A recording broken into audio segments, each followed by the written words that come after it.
Bonjour, bienvenue dans cette vidéo. Nous allons voir comment assembler la couture de la manche du modèle Valentine. Mais vous pouvez utiliser cette technique pour coudre en laissant le rang de fermeture apparent sur tout autre modèle.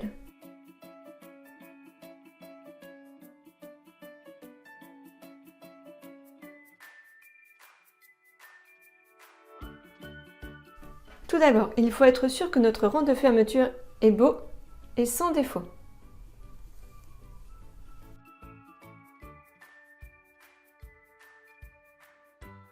Alors il nous faut une paire de ciseaux, des aiguilles à repriser la laine, des épingles un peu longues, des épingles de sûreté, et la laine qui nous a servi à tricoter le modèle. On va pouvoir dédoubler la laine et récupérer un brin pour nous permettre d'assembler. Mais si vous n'en avez pas, si ce n'est pas possible avec votre laine, vous pouvez toujours acheter du fil dans les coloris similaires.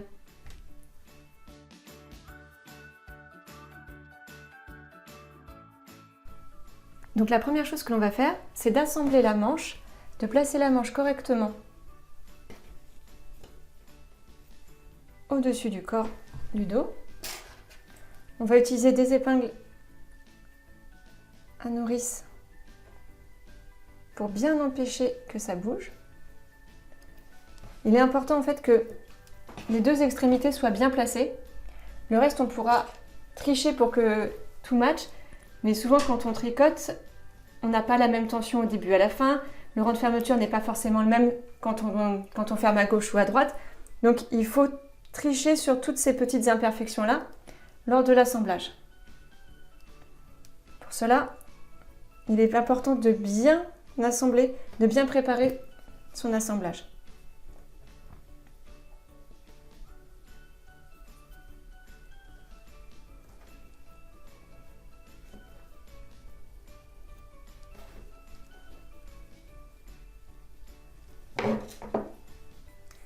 Ensuite, on va passer des épingles régulièrement.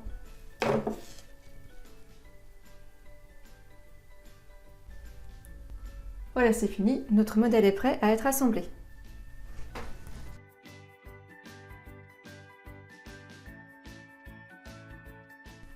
Alors pour assembler, on met bien les deux morceaux l'un sur l'autre. Et au point arrière, tout doucement, on va chercher la ligne du dessus, on repasse, on revient là,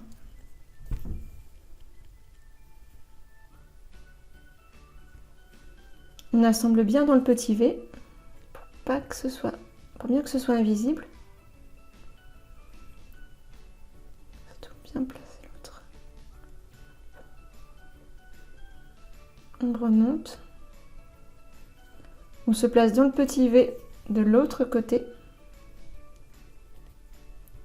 Dans le brin en fait, on passe dans le brin, on revient dans le brin précédent.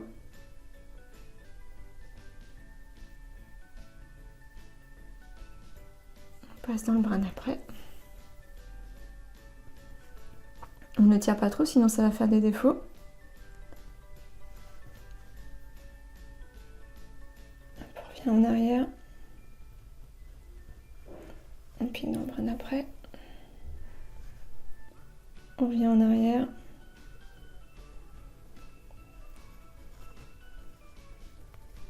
Et puis dans le petit brin, on revient en arrière. Et puis dans le petit brin,